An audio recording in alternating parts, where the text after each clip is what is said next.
berganti, tantangan kan kita hadapi, bergandeng tangan untuk negeri, era kita menanti berseri.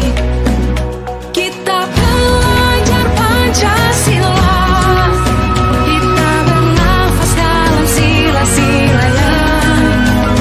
Kita belajar Pancasila, ayo kita jaga untuk Indonesia. Bersatu dalam perbedaan, berpegang tangan dan berlari. Singkirkan egomu, oh kawan, demi negeri ini. Jadilah generasi emas, cerdas berkarakter itu kita. Berjuang dan harus berani, kita terus torehkan prestasi.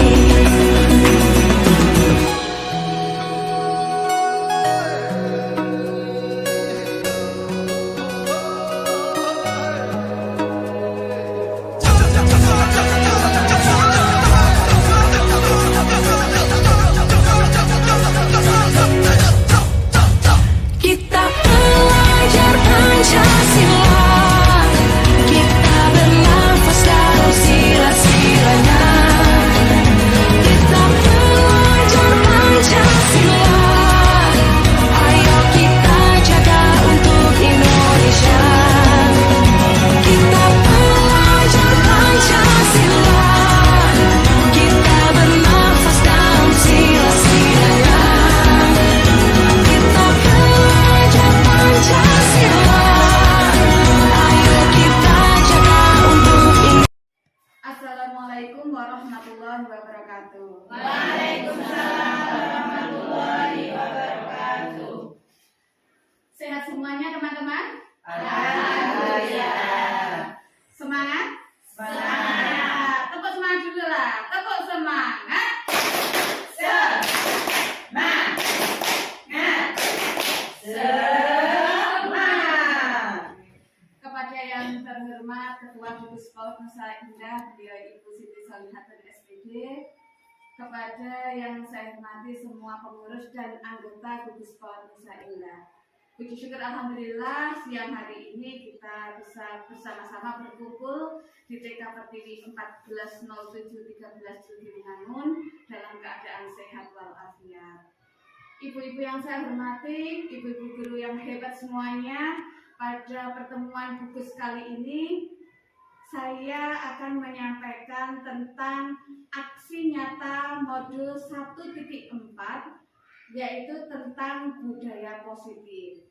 Nah, pada kesempatan ini alhamdulillah saya diberikan kewenangan atau kepercayaan untuk menyampaikannya.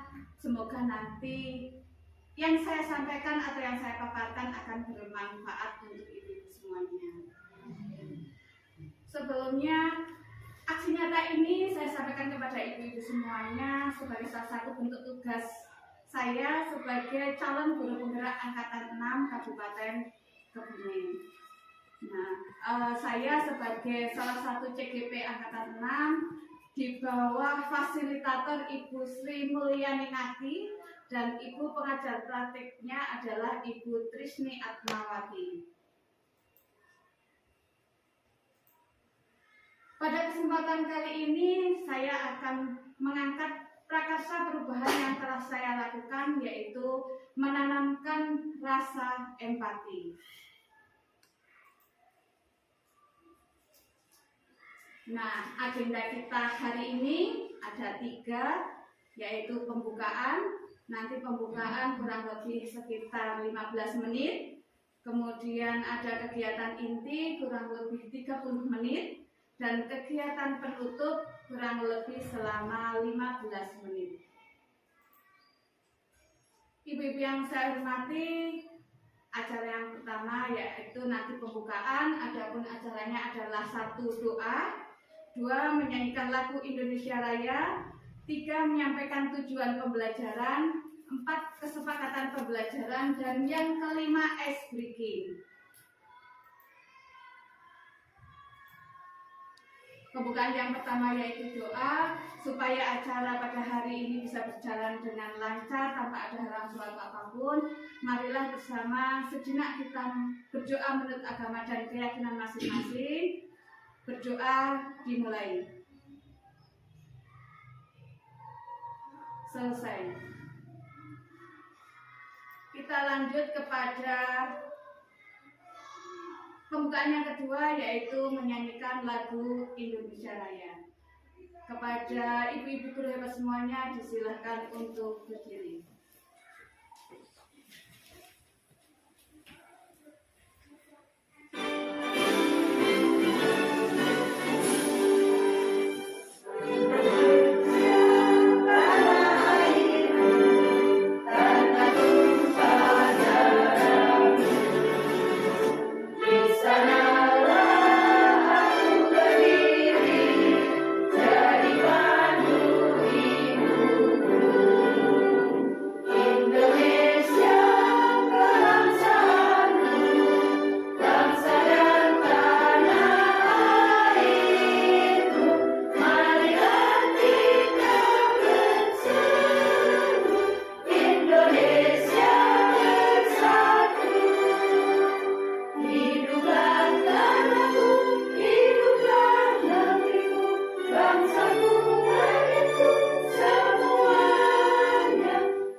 Semuanya disilakan duduk kembali.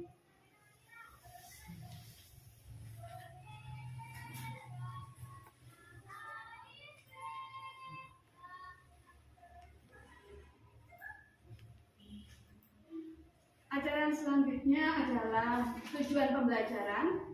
Pada kesempatan ini saya menyampaikan pembelajaran dari penerapan konsep inti modul budaya positif yang saya terima selama menjadi calon guru penggerak dan mengikuti pendidikan guru penggerak angkatan 6, serta pemahaman mengenai konsep-konsep inti dalam modul budaya positif tersebut. Nah, pada pembelajaran kali ini, pada pemaparan kali ini, saya ingin mengajarkan kesepakatan dalam pembelajaran. Nanti boleh ditanggapi setuju atau tidak. Yang pertama, di sini ada gambar apa ya? Tangan. Saya yakin ibu-ibu semuanya terbiasa dengan Zoom, dengan Meet, sudah paham dengan kode raise hand atau tangan. Artinya apa, Bu? Ada yang paham? Mengajukan pertanyaan. Iya. Ketika akan mengajukan pertanyaan, diharapkan mengangkat tangan terlebih dahulu supaya nanti kita bisa saling menghargai antar sesama teman. Oke, sepakat ya ibu-ibu semuanya? Sepakat. Oke, terima kasih. Kesepakatan yang kedua, di sini ada gambar handphone tapi di silang merah. Artinya apa Ibu? Tidak boleh menggunakan HP. Tidak boleh menggunakan HP. Atau saya lebih cenderung kepada mohon HP di silent sehingga tidak mengganggu kelancaran dari kegiatan. Kira-kira lebih disepakati yang mana Bu? Mematikan atau men-silent HP-nya? Men-silent. Oke, terima kasih men-silent ya. Men-silent HP-nya. Kemudian ada yang ini gambar otak. ada gambar apalagi Bu, lampu dan sebagainya. Ada yang bisa menerjemahkan dari kesepakatan ini? Ada? Yang juga mungkin mengajarkan orang yang cerdas itu bisa.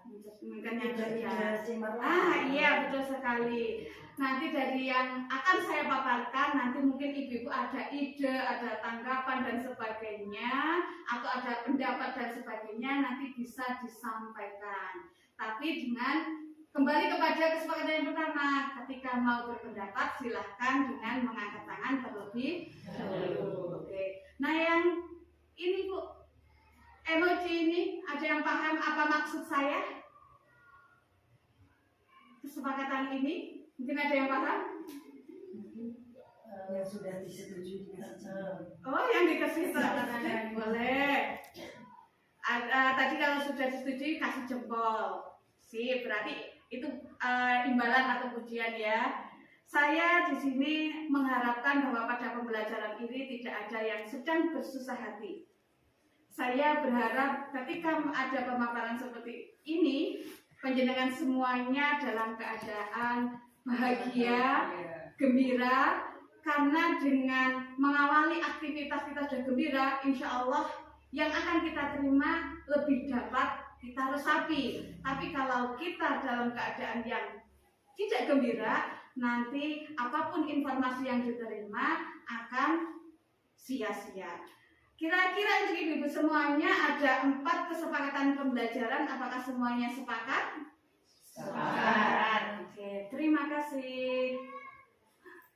Untuk selanjutnya pembukaan yang terakhir nanti ada ice breaking. Ice breaking di sini saya akan memutar sebuah video. Kemudian nanti penjenengan bisa menyimak semuanya. Nanti setelah itu bisa menanggapi secara positif video tersebut, apa makna yang terkandung di dalamnya.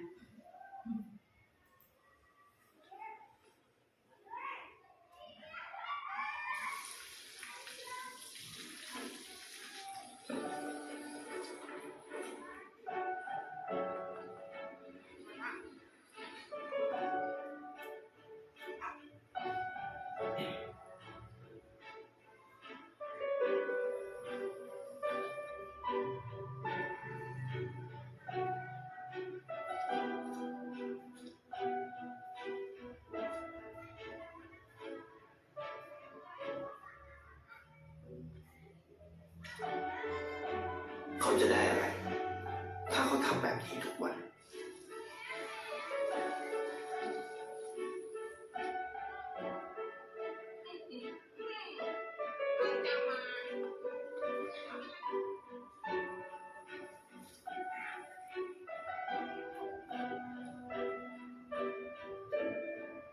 Setiap hari pemuda itu melakukan sesuatu kepada lingkungan sekitarnya.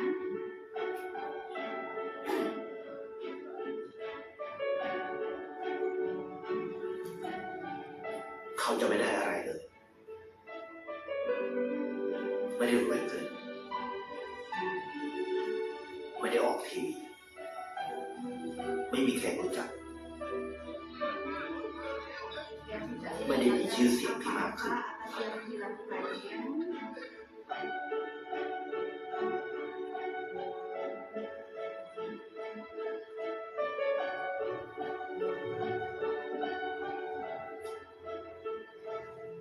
Jika dia mau menjadi anak komunis sudah berubah.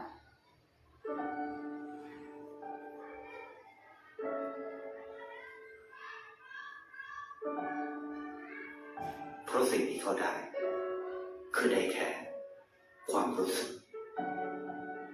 Orang yang semula menganggap hal yang sia-sia dilakukannya hanya bisa ได้เห็นความสุข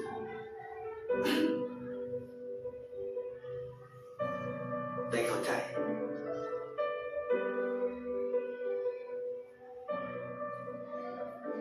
ได้ความรัก ได้ในสิ่งที่เงินซื้อไม่ได้ ได้โลกที่สวยงามกว่าเดิม ไ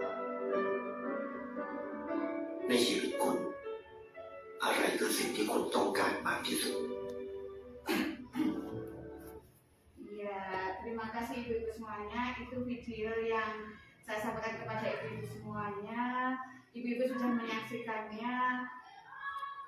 Tentu saja video ini memuat banyak makna yang di dalamnya banyak kita resapi. Mungkin dari ibu-ibu semuanya ada yang mau menanggapi apa yang terkandung di dalam video tersebut. Ada. Ini siapa dulu yang respon? Oh, Bu Iin terlebih dahulu. Monggo Bu Iin. Kalau menurut saya dari video yang telah diputar tadi, sekecil apapun yang kita lakukan bagi orang lain itu sangat bermanfaat.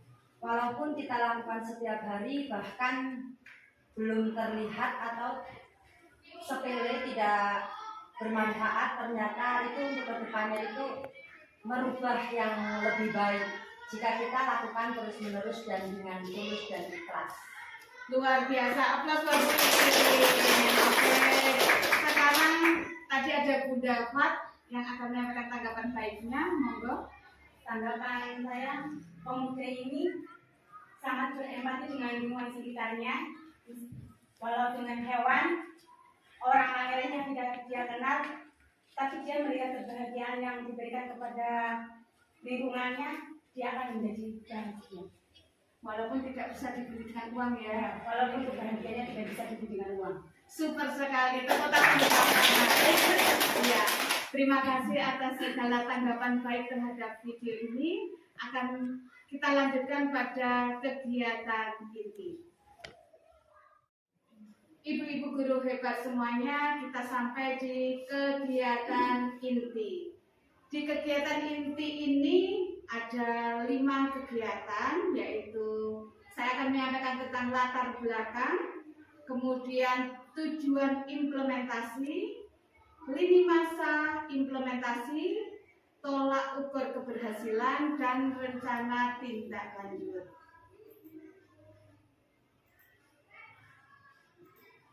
Nah, untuk latar belakang, tadi saya menyampaikan bahwa saya mengangkat prakarsa perubahan tentang menanamkan rasa empati. Latar belakangnya yang pertama adalah saya ingin membagikan pemahaman tentang konsep inti budaya positif sebagai salah satu tugas calon guru penggerak angkatan 6, yaitu bahwa kami semua harus melaksanakan aksi nyata. Kemudian yang kedua, saya ingin berbagi pengalaman dan pembelajaran yang telah saya dapatkan setelah menerapkan konsep inti budaya positif di kelas saya. Kemudian, kenapa saya menanamkan rasa empatik sebagai salah satu budaya positif di kelas saya? Karena saya melihat bahwa kondisi di kelas saya itu masih rendahnya rasa empati anak atau murid terhadap sesama temannya. Itu latar belakang yang mendasari. Nah, yang mendasari latar belakang tersebut adalah konsep inti dari budaya positif. Bapak atau Bapak, mohon maaf gak ada bapaknya ya, biasa manggil bapak. Ibu-ibu hebat semuanya, budaya positif itu sesuatu yang mungkin penjenengan semua pernah mendengar, kita semua pernah mendengar, tapi untuk lebih rinci dan detailnya sungguh menjadi hal yang baru bagi saya dan baru saya terima ketika saya mengikuti pendidikan guru penggerak. Nah, dalam konsep inti budaya positif itu kita mengacu pada teori kontrol yang berubah menjadi teori pilihan, di mana teori-teori itu dikemukakan oleh Dr. William Glasser. Siapa sih kok teori itu digunakan di pendidikan? Siapa Dr. William itu? Dr. William itu ternyata sama seperti kita. Beliau adalah seorang pendidik, namun beliau juga seorang psikiater. Nah, dari teori kontrol yang berubah menjadi teori pilihan atau choice theory, ada 4 konsep inti di dalamnya, yaitu yang pertama bahwa Anda tidak bisa mengontrol orang lain. Kita tidak bisa mengontrol orang lain. Lalu siapa yang mengontrol? Yang mengontrol diri kita adalah kita sendiri. Nah, itu konsep yang pertama. Kemudian konsep yang kedua adalah bahwa semua perilaku, apapun itu perilakunya, pasti memiliki tujuan. Contohnya, hari ini kita semuanya jenengan harus duduk manis. Ada tujuannya kan? Ya. Panjenengan kemarin ke warung. Pasti ada tujuannya kan ke warung itu. Nah, semua perilaku sekecil apapun dalam bentuk apapun pasti ada tujuannya. Atau mungkin ada tanggapan dari teman-teman, apakah ada perilaku yang tidak bertujuan? Apakah Anda semuanya sepakat bahwa semua perilaku pasti bertujuan? Sepakat ya. Sampai hal sekecil apapun, kita memakai jilbab ada tujuannya kan? Nah, berarti kita sepakat bahwa semua perilaku itu pasti memiliki tujuan. Kemudian konsep yang ketiga adalah model berpikir menang-menang. Artinya ketika kita berpikir menang-menang terhadap orang lain, kita tidak mempunyai sikap ingin menjatuhkan. Kita akan selalu saya menang dan Anda menang. Tidak ada salah satu yang merasa kalah. Ya. Kemudian kolaborasi dan konsensus menciptakan pilihan-pilihan baru. Untuk mencapai menang dan menang itu kita harus mengadakan kolaborasi atau kerjasama dan konsensus dalam menciptakan sebuah pilihan-pilihan baru. Selanjutnya konsep yang keempat adalah realitas kebutuhan kita berbeda. Saya yakin di sini kebutuhan Bu Iin akan berbeda dengan kebutuhan Bu Soli. Kebutuhan Bu Dian akan berbeda dengan kebutuhan Bu Mariati. Begitu juga dengan murid kita kan Bu. Kebutuhan mereka pasti akan selalu berbeda-beda. Nah, oleh karena itu kita seyogianya harus berusaha untuk memahami pandangan orang lain tentang dunia ini. Bahwa setiap orang pasti memiliki gambaran yang berbeda-beda. Artinya, ketika kita kembali pada pembelajaran, kita melihat sebuah hasil lukisan anak. Tentu saja ketika penjenengan melihat, penjenengan punya gambar sendiri, ini gambar apa? Ketika penjenengan mengapresiasi lukisan anak, bisa jadi gambaran penjenengan itu akan berbeda dengan gambaran anak itu sendiri. Apakah ibu pernah mengalami itu? Seorang anak menggambar, atau malah kita balik, ibu gurunya menggambar. Harapan bu guru saya menggambar hewan A. Ketika kita menjelaskan pada anak-anak, ternyata anak-anak mempunyai gambaran yang berbeda. Bu, itu bukan hewan A, tetapi hewan B. Kita akan membuat sebuah pilihan-pilihan supaya kita menang dan murid kita menang. Nanti kita akan membuat solusi, membuat konsensus sehingga tidak ada satupun yang merasa salah, tidak ada satupun yang merasa dikalahkan seperti itu. Nah, kembali kepada konsep inti yang pertama bahwa kita tidak bisa mengontrol orang lain. Kita pada materi makna disiplin, bahwa belajar mengontrol diri atau belajar kontrol diri dengan menggali potensi kita agar tercapai tujuan mulia, yaitu sesuatu menjadi seseorang yang kita inginkan berdasarkan nilai-nilai yang kita hargai sebagai nilai-nilai kebajikan universal. Kebajikan universal, kebajikan umum. Nah, makna disiplin ini yang kita terapkan kepada anak, kita kan berharap anak ini suatu saat akan menjadi seseorang yang memiliki nilai-nilai kebajikan, sehingga anak itu akan menjadi pribadi yang selalu berguna, bermanfaat bagi dirinya sendiri maupun lingkungannya.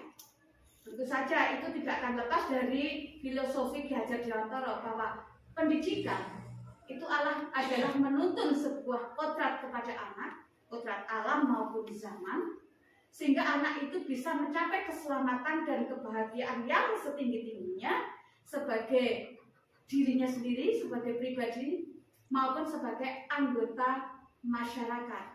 Nah, jadi kita perlu mempersiapkan anak menjadi bermanfaat untuk dirinya, tetapi juga bermanfaat untuk orang lain atau masyarakat. Nah, untuk memaknai disiplin positif ini, kita sekarang akan mencoba melakukan sebuah praktek kontrol diri. Saya ingin melakukan dengan cara berpasangan, dua orang, nanti salah satu akan menggenggam tangannya.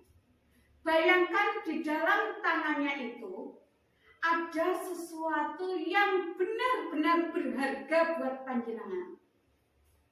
Kemudian pasangannya ingin mengambil benda berharga itu dari tangan panjenengan. Bisa panjenengan praktekkan. Mungkin sekarang bisa berpasangan dengan teman sebelahnya. Bisa sepakat siapa yang akan menjaga barang berharga yang ada di tangannya. Bisa salah satu. Yang salah satu pasangan yang satunya akan berusaha membuka genggaman itu untuk mengambil benda berharganya itu. Coba kita bisa lihat apa yang akan panjenengan lakukan.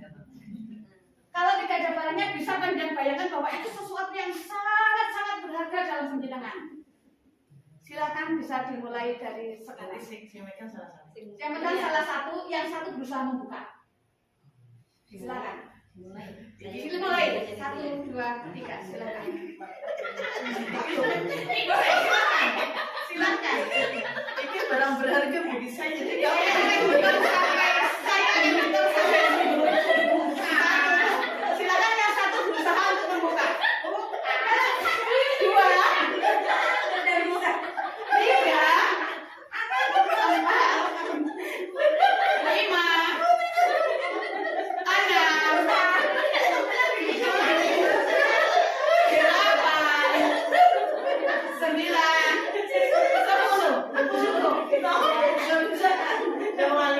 yang tadi memegang sesuatu yang berharga, dia sedang menerapkan kontrol diri. Artinya apa?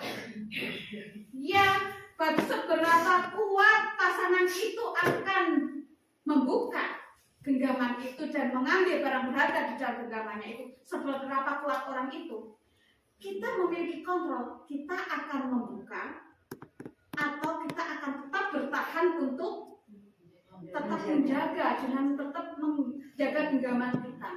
Saya lihat tadi tidak ada yang berhasil. aku ini yang butuh tekanan. Artinya apa? Artinya apa? Itulah kontrol diri kita kan. Jenengan tadi pasangan saya dengar ada bukalah satu-satu. Kenapa sulit? Apakah Anda terpengaruh? Tidak. Artinya kontrol diri itu benar-benar kembali kepada diri kita. Kita tidak akan terpengaruh dengan orang lain. Bahkan yang sebesar Bu Iin pun tidak berhasil membuka genggaman dari seorang Bu Eti. Karena kontrol diri Bu Eti yang begitu kuat. Oh, Bu Soni tidak berhasil membuka genggaman dari Bunda Tri. Kelihatannya kalau dibalik itu pun akan terjadi hal yang sama. Artinya semua orang punya kontrol masing-masing. Nah, kontrol itu akan dipengaruhi oleh motivasi. Saya yakin Dina sudah kenal dengan yang namanya motivasi. Motivasi dari luar itu apa, Bu? Motivasi ekstrinsik. Kenal, ekstrinsik. Kemudian kalau motivasi dari dalam dirinya intrinsik. Oke. Di konsep inti yang kedua kita belajar tentang teori motivasi, bahwa motivasi itu sebenarnya ada 3 teori motivasi. Yang satu itu cenderung mengarah kepada motivasi ekstrinsik, yaitu yang pertama untuk menghindari hukuman, itu motivasi.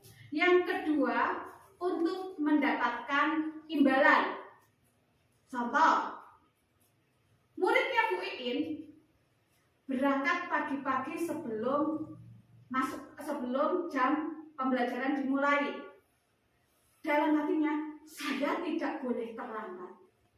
Kalau terlambat, saya bisa dihukum sama Bu Iin. Berarti dia berangkat awal hanya untuk menghindari hukuman. Atau bisa jadi seperti ini, saya akan berangkat gasi karena kalau saya berangkat lebih awal sampai sekolah, maka Bu Iin akan memelukku. Berarti kedatangan anak tersebut hanya untuk mendapatkan imbalan berupa pelukan dari bu gurunya. Nah, artinya motivasi itu berasal dari Bu Iin, ya kan? Bukan kesadaran dirinya sendiri, berharap ada sesuatu yang diterima dari orang lain atau dari gurunya. Nah, itu dua itu untuk menghindari hukuman atau mendapat imbalan, itu termasuk dalam motivasi eksternal atau ekstrinsik. Oke. Terus teori motivasi yang ketiga itu adalah untuk menghargai diri sendiri. Otomatis ini menjadi motivasi intrinsik. Seperti ini, sebagai contoh, saya akan berangkat lebih awal sampai ke kelas karena saya tidak mau terlambat mengikuti pembelajaran. Karena saya ingin mendapatkan waktu dulu untuk bermain-main sebelum pembelajaran. Artinya motivasi itu timbul dari dirinya sendiri, tidak menghindari sesuatu dan tidak mengharapkan menerima sesuatu atau imbalan dari orang lain.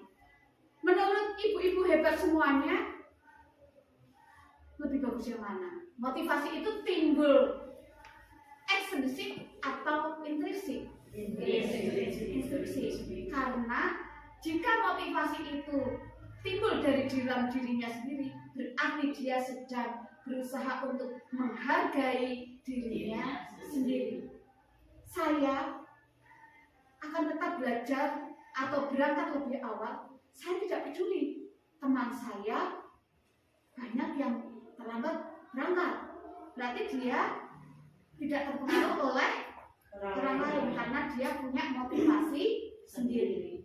Nah, motivasi-motivasi itu tentunya berwujud dalam bentuk nilai-nilai kebajikan universal, kebajikan intern atau lebih kita cenderungkan pada kebajikan itu kebaikan ya. Berarti nilai-nilai kebaikan yang universal, yang umum. Berarti motivasi ini adalah motivasi yang bersifat positif atau bersifat baik. Nah, kemudian dari nilai-nilai kebajikan yang baik itu, yang umum itu, kita ambil, kita buat menjadi sebuah keyakinan kelas. Sudah pernah mendengar Bu keyakinan kelas? Belum. Atau saya lebih cenderung, kalau saya lebih mendengar tata tertib di kelas, peraturan di kelas. Tapi sekarang kita berubah paradigma itu, kita ubah mindset itu bahwa kita tidak lagi menggunakan peraturan, tapi keyakinan kelas. Kenapa? Kalau itu sebuah peraturan, itu cenderung kepada motivasi ekstrinsik. Contoh, di kelas atau di sekolahnya Bu Fatijah sudah membuat peraturan atau tata tertib. Saya tanya, peraturan atau tata tertib itu dibuat oleh siapa? Oleh guru atau kepala sekolah, ya kan? Ketika anak mematuhi itu, berarti kan hanya untuk melaksanakan peraturan yang dibuat oleh orang lain, bukan karena kesadaran dirinya. Beda ketika kita menggunakan keyakinan kelas. Mungkin Ibu bisa melihat di sana, saya terapkan di keyakinan kelas. keyakinan kelas itu adalah berupa nilai-nilai kebajikan, di mana nilai-nilai itu kita susun, kita tentukan bersama dengan murid. Karena apa? Dengan murid merasa terlibat, maka murid-murid itu insya Allah akan lebih berusaha untuk melaksanakan yang menjadi kesepakatannya. Jadi di awal kita akan melakukan curah pendapat, nanti kita akan membuat keyakinan kelas yang sama-sama disepakati, tidak hanya oleh muridnya, tapi juga oleh gurunya, sehingga nanti kesepakatan itu juga dilaksanakan oleh semua anggota sekolah yang ada di kelas tersebut. Nah, kemudian untuk selanjutnya di sini ada 5 posisi kontrol. Saya yakin baru juga nggak Bu? Baru kan? Saya pun baru juga di PGP. Kalau ibu-ibu guru hebat pengen tahu, mendaftarlah CGP. Insya Allah di situ banyak ilmu baru lagi. Nah, 5 posisi kontrol itu yang pertama adalah sebagai pendukung. Contoh, mungkin ada yang saya pernah melakukan ini. Sudahlah. Nah, kamu kerjakan tugasnya ya. Nanti kalau kamu nggak mengerjakan tugas, Bu Guru nanti dikomplain oleh orang tuamu. Nah, buang sampah di tempat sampah ya. Kalau kamu buang sembarangan, saya nanti ditegur atau dimarahi oleh kepala sekolah saya. Ancaman. Atau bahkan penghukum. Nah, kamu gak usah sembarangan, lari 5 kali putra. Hukum ya, itu hukuman fisik atau hukuman verbal. Kita nyesewu, kita marah-marah. Hukuman verbal, kita menjudge anak, melabel anak secara negatif. Itu kita menghukum. Pernah terjadi seperti itu? Pernah? Nah, tidak. Alhamdulillah. Semoga kita bisa menghindari itu ya. Oh, kalau kita kembali refleksi ke zaman kita di waktu kecil, mungkin kita akan banyak menemui hal-hal seperti itu. Tetapi saat ini kita sedang menuntun anak sesuai zamannya.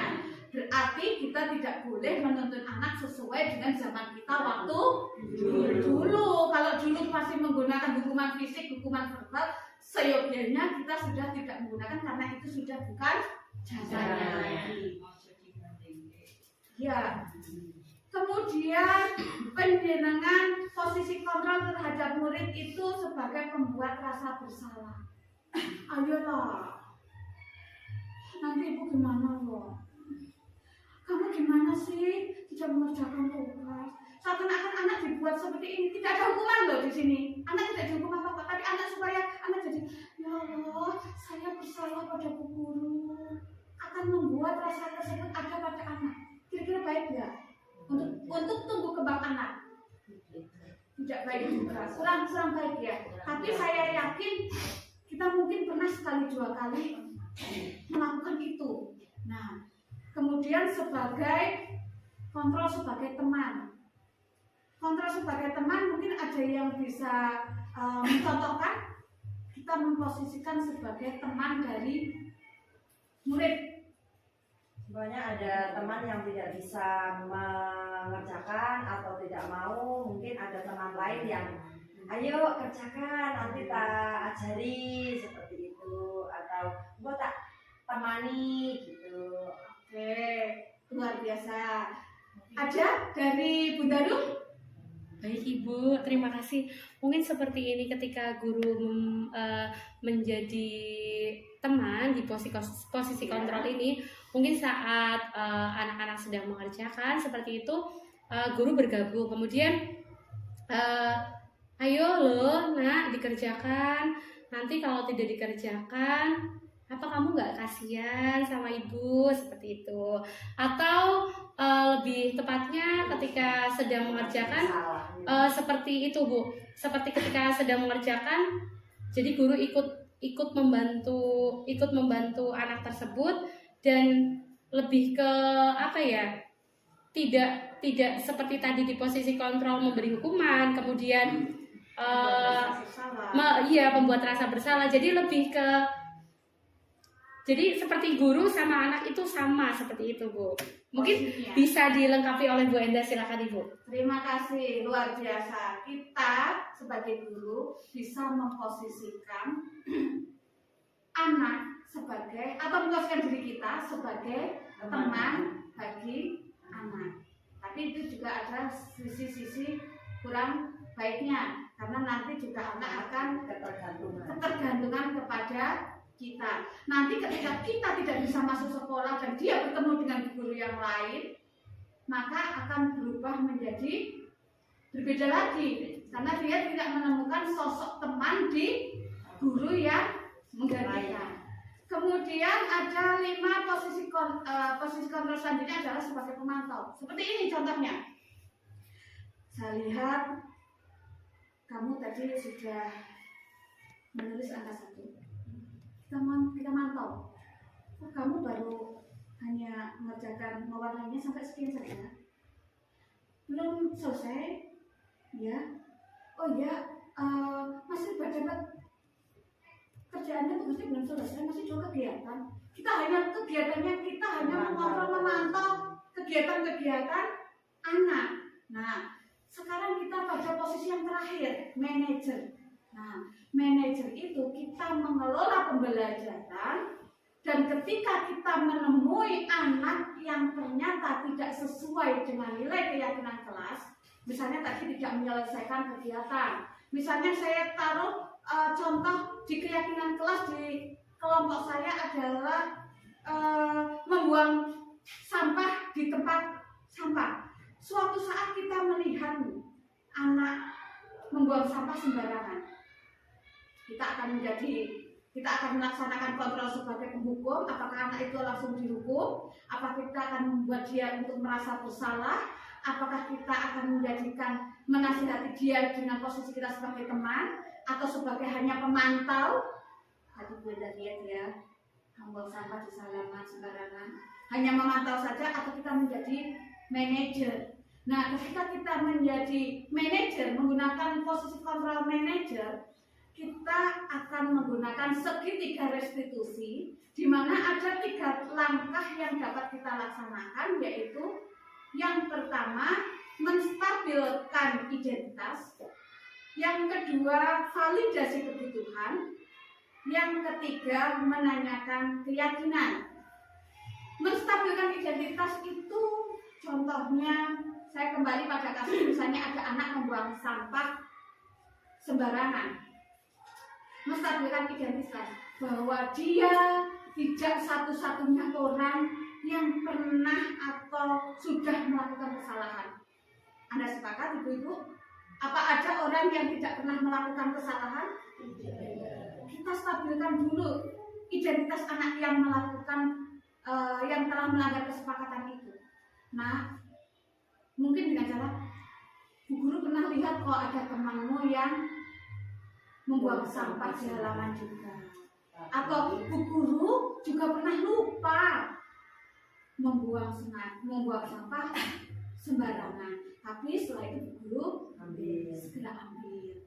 Nah, di situ kita menstabilkan dulu. Oh, ternyata tidak hanya saya yang pernah membuang sampah sembarangan, atau tidak hanya saya yang melakukan kesalahan, sehingga dia tidak Bu, kalau dia merasa dirinya bersalah sendiri, anak itu tidak merasa minder, terkucilkan. Oke, iya.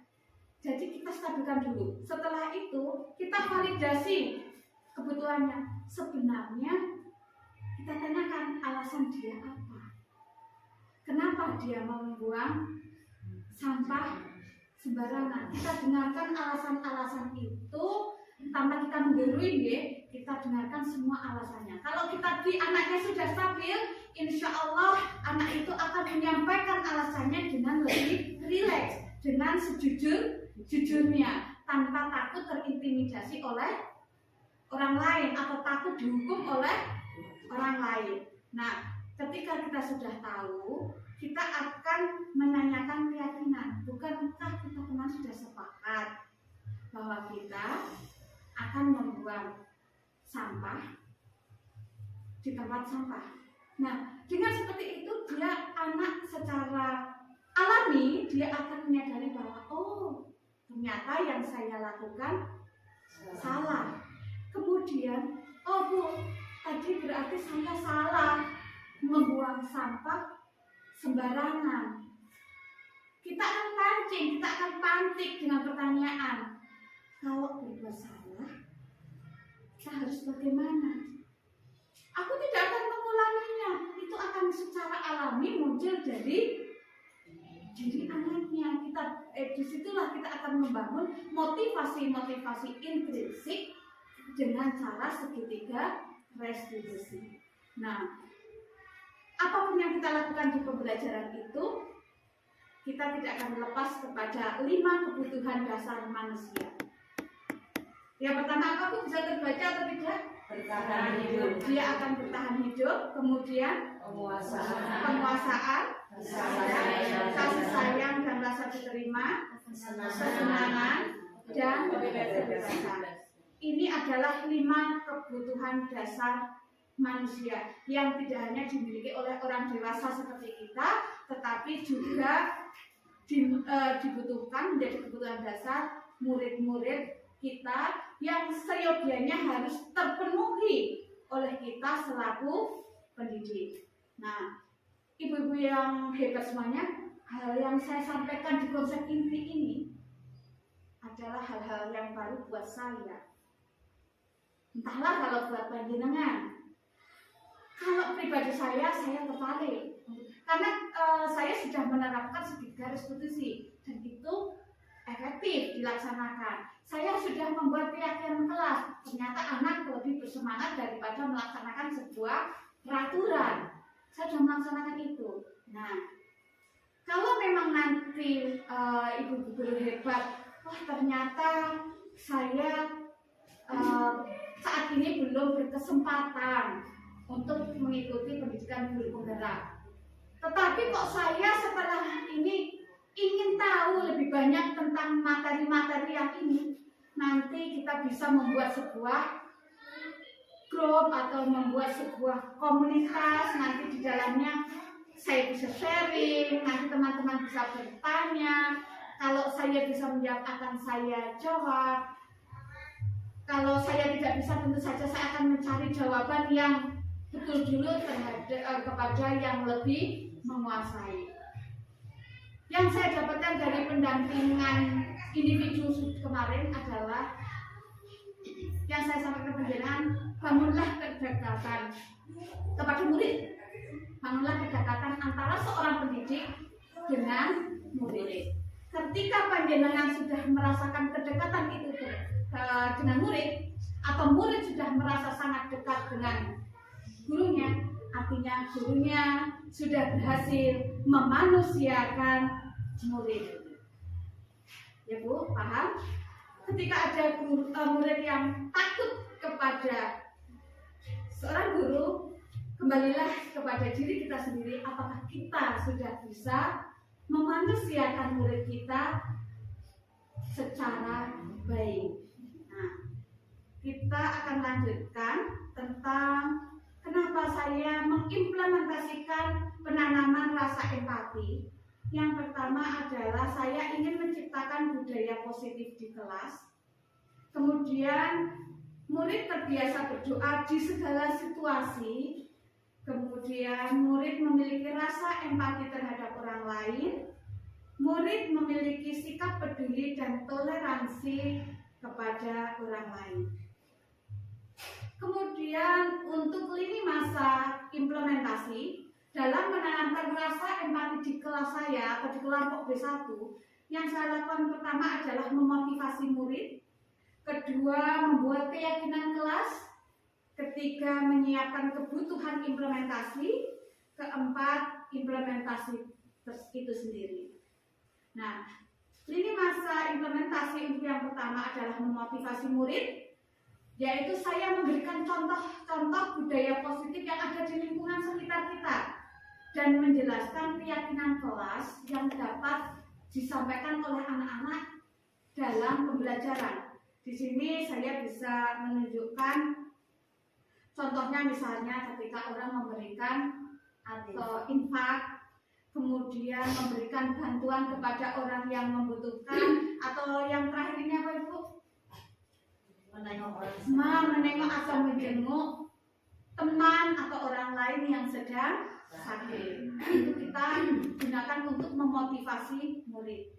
Kemudian lini masa yang kedua yaitu membuat keyakinan kelas.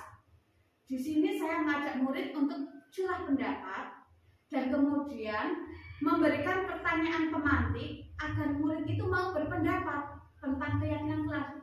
Bu, kalau ada yang sakit kita doakan. Nah, dengan pertanyaan pemantik insya Allah murid akan mengeluarkan pendapatnya masing-masing. Kita akan tuliskan di sini.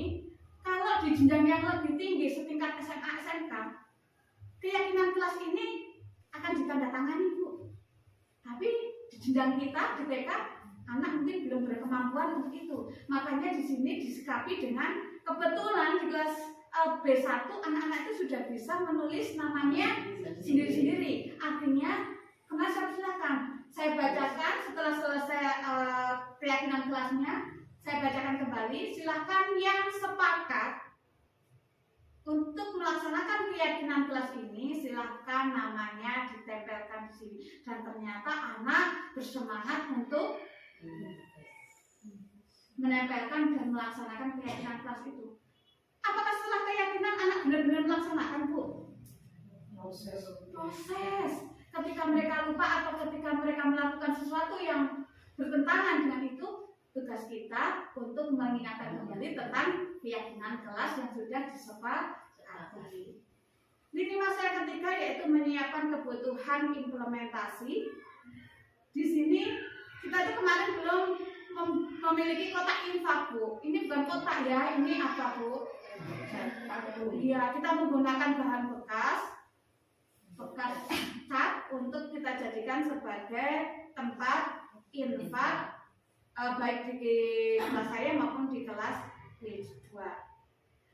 Lini masa implementasi yang keempat yaitu implementasi itu sendiri. Nah, sesuatu perubahan, prakarsa perubahan yang saya sampaikan di sini adalah kita menjadi sebuah rutinitas setiap pagi. Kita selalu mendapat kehadiran anak kan Bu. Ketika kita mendapatkan informasi salah satu anak tidak hadir ke sekolah karena sakit, kita buat rutinitas bahwa kita pasti akan mendoakan teman yang tidak hadir karena sakit dengan harapan anak tersebut segera sembuh. Nah, kemudian seperti di keyakinan kelas sebelumnya, kita juga sudah sepakat untuk berinfak setiap hari Jumat. Kita pun sudah sepakat Bu, uang infaknya bukan buat bu guru, bukan buat beli yang buku atau buat beli kelengkapan alat tus, bukan. Tapi kita sepakati untuk apa anak-anak? Untuk menengok teman yang sakit. Oke. Terus untuk apa lagi? Untuk membantu orang yang susah Bu. Iya, anak itu enak Bu ketika diajak untuk berpendapat. Nah, itu implementasi yang saya laksanakan di dalam kelas saya. Sehingga dari kita infak, otomatis kita sudah melatih anak kan Bu. Itu mungkin kalau kita lihat sepintas kita mungkin apa sih untungnya, apa sih manfaatnya. Tapi ini akan bermanfaat ketika anak kembali di masyarakat, bahwa dia menjadi anggota masyarakat, dia akan peduli, dia akan memiliki rasa empati. Oh, andai kata aku sakit seperti teman, pasti aku ingin juga didoakan. Seperti itu ya. Jadi ada rasa empati yang muncul di dalam diri anak. Nah, ini kalau ukur keberhasilannya saya dari respon murid di kelas saya.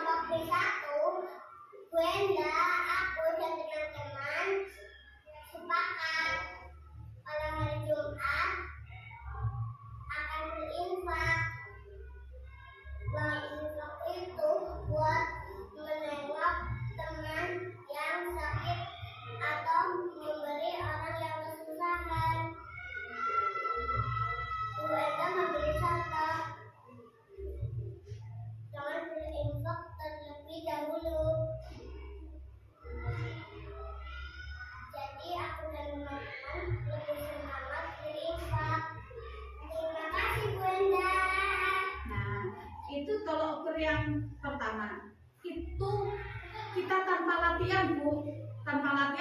posisi juga masih istilahnya masih, karena kita bersebelah dengan SD, banyak suara-suara yang masuk. Jadi memang untuk mengkondisikan, untuk mengambil respon murid ini kita lakukan ketika anak ada di sekolah. Ini untuk respon yang kedua.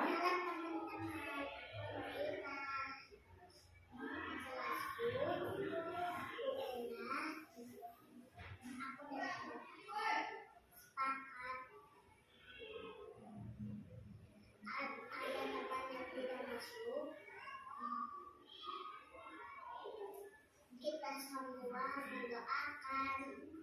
supaya teman yang sakit cepat sembuh. Sakit gak enak, tidak bisa sekolah, tidak bisa kembali. Mungkin kita akan sedikit membantu karena dalam anak menuntun bahasa atau merangkai bahasa, anak mungkin akan sedikit mengalami kesulitan. Tapi sebelumnya kan kita sudah menggali apa respon anak, tapi kita membantu untuk menyampaikan. Nah kemudian ini kalau ukur keberhasilan yang ketiga, yaitu dari respon kepala TK dan rekan sejawat, bahwa dalam refleksi ini ditemukan kelebihan dan kekurangan yang harus diperbaiki. Kelebihannya adalah penanaman rasa empati berjalan baik dan murid-murid di kelompok B1 sudah mulai menunjukkan sikap peduli dan empati terhadap orang lain. Namun ada kekurangannya, yaitu dalam menanamkan rasa empati kepada murid masih terbatas pada beberapa kegiatan saja.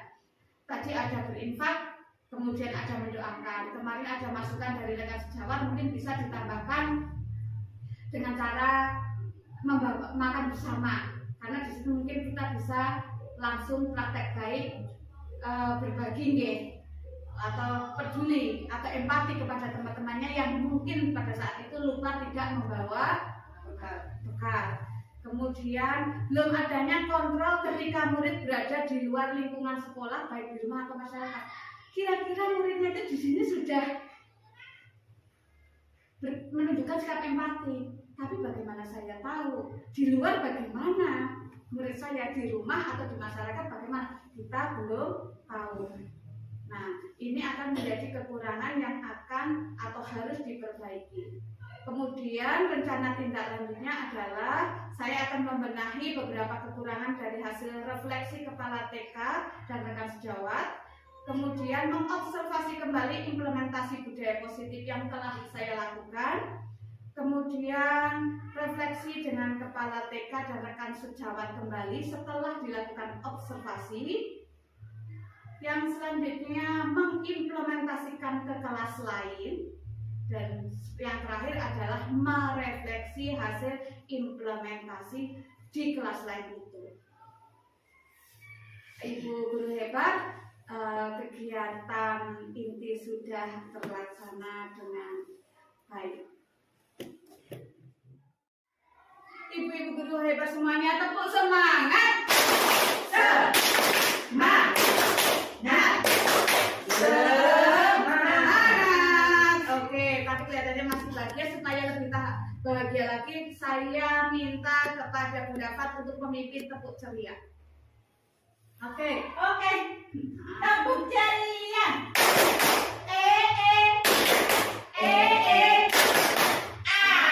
Oke, kita lagi sekali lagi ya. Tepuk ceria.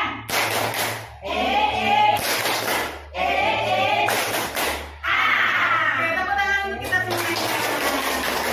Oke, ibu-ibu guru hebat semuanya, kita sampai pada kegiatan penutup. Kegiatan penutup ada 3, yaitu yang pertama refleksi, kedua umpan balik, dan ketiga doa. Refleksi kali ini sudah saya ambil dari kepala sekolah saya, beliau Ibu Siti Solihatun SPD. Penerapan aksi nyata yang dilakukan oleh Bu Endah dengan budaya positif, saya merasa senang sekali dan bangga sekali karena dengan mengikuti pendidikan guru penggerak Bu Endah bisa mendapat banyak ilmu dan bersedia menyebarkan ilmunya pada saya dan teman sejawatnya. Semoga Semoga dengan mendapatkan penularan ilmu dari Bu Endah, saya sebagai kepala sekolah beserta rekan sejawat dapat lebih meningkatkan kualitas sekolah dan pembelajaran di kelas. Terima kasih. Wassalamualaikum warahmatullahi wabarakatuh.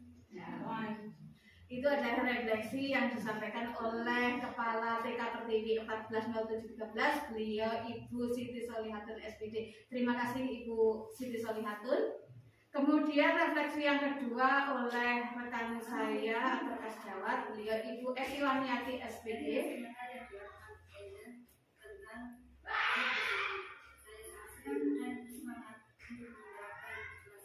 Saya yaitu kelompok ilmu. Hanya ilmu baru yang saya dapatkan dari Bunda seperti kegiatan kelas, segitiga konstitusi dan sebagainya. Semoga saya dapat menerapkan ilmu tersebut di kelas saya seperti yang telah diterapkan oleh Bunda di kelas ini. Terima kasih. Ya, ini refleksi dari rekan sejawat saya. Kebetulan rekan sejawat di TK ini hanya ada satu, beliau Ibu Eti Waniati SPD. Terima kasih Ibu Eti Waniati. Sebelumnya tadi yang ke penutup yang kedua ada umpan balik. Umpan balik memang belum saya tuliskan di sini. Mungkin dari saya memaparkan dari awal sampai saat ini ada umpan balik dari ibu-ibu guru hebat semuanya tentang semua yang sudah saya paparkan. Monggo mungkin untuk ibu-ibu ada yang akan menyampaikan. Ya, monggo Bu Dian. Bismillahirrahmanirrahim. Assalamualaikum warahmatullahi wabarakatuh. Terima kasih sebenarnya yang sangat luar biasa untuk Bu Endah dengan program calon guru penggerak ternyata membuat kita berada di sini terbuka sekali Bu Endah. Temanya sangat bagus tentang budaya positif, mengajarkan bagaimana kita menjadi manusia yang lebih baik, terutama seperti itu. Terus dari yang Ibu paparkan tadi, dari yang Ibu Endah paparkan tadi, kita tentunya sebenarnya mendapatkan ilmu yang sangat luar biasa. Bagaimana kita bisa menyebarkan itu kepada anak didik kita, kepada sesama teman tentang budaya positif itu. Seperti itu. Jadi intinya kita bisa mengajarkan budi pekerti yang lebih baik kepada anak-anak dan kepada sesama teman-teman seperti itu. Harapan kami sebagai teman-teman satu gugus, jika bisa nanti ada semacam komunitas untuk Bu Endah bisa lebih mengajarkan kepada kita hal-hal yang baru, yang sangat luar biasa yang Ibu dapatkan di program calon guru penggerak. Hanya itu dari kami, terima kasih. Semangat terus untuk Bu Endah, semoga diberi kesehatan, kelancaran yang sangat luar biasa. Assalamualaikum warahmatullahi wabarakatuh. Waalaikumsalam warahmatullahi wabarakatuh. Aplaus buat Bu Dian. Ada yang lain mungkin? Oh tidak, ya, terima kasih.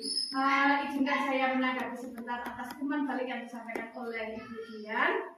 Bahwasanya adalah memang sesuatu ini menjadi hal yang baru untuk saya pribadi dan mungkin untuk panjenengan semuanya. Di tengah pemaparan tadi saya juga sudah menyampaikan bahwa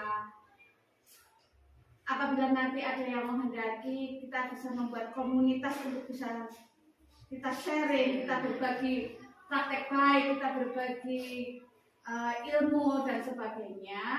Itu tadi, dan sudah ternyata ada permintaan untuk itu. Nanti setelah selesai kegiatan ini mungkin komunitas itu bisa kita bentuk. Nanti saya akan mengajak rekan CGP dari jenjang TK yang lain untuk bergabung dengan komunitas kita.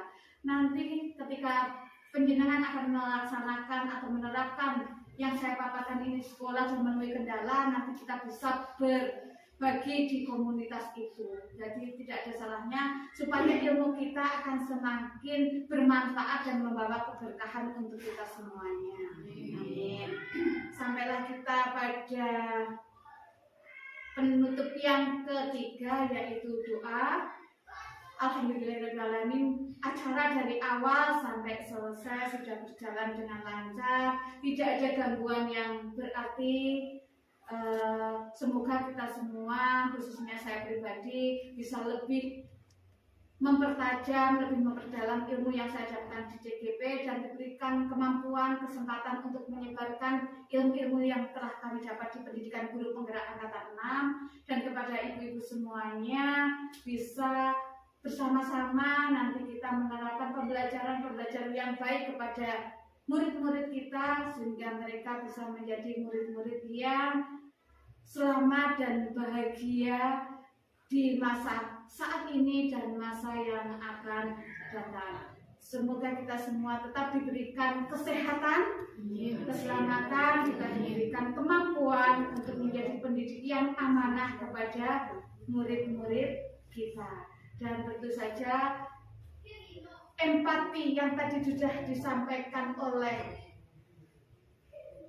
Bunda Fatia tentang video tadi, bahwa semoga yang kita lakukan dalam pembelajaran dengan murid ini menjadi salah satu yang tidak bisa dibeli oleh uang. Semoga nanti ini menjadi jalan kita untuk mempermudah jalan kita. Besok saatnya ada salah satu dari murid kita yang akan membawa kita kepada syurganya Allah.